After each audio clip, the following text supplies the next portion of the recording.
Hello, dear viewers.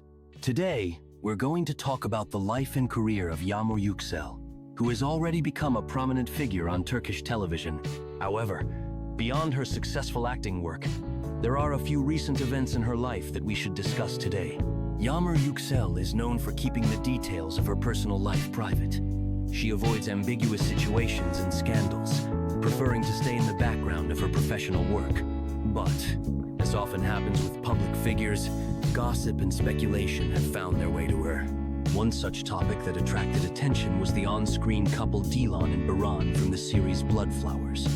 Fans began to speculate about a possible romantic relationship between the actors off-screen. However, it is known that Baktas, who played Baran, is married, and there has been no official confirmation of a romance with Yagmur.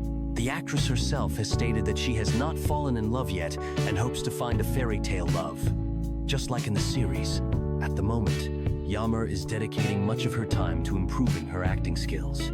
And in her free hours, she enjoys spending time with family and friends, listening to music, and reading books. The actress also actively shares moments from her life with her fans through Instagram, where she posts photos with her family, including her mother, father, and sister. These photos show how important her family's support and love are to her. Unfortunately, recently, Yagmur faced a wave of hate and offensive comments directed at her. However, she decided not to stay silent and filed a complaint with the authorities, expressing her intention to protect her reputation in court.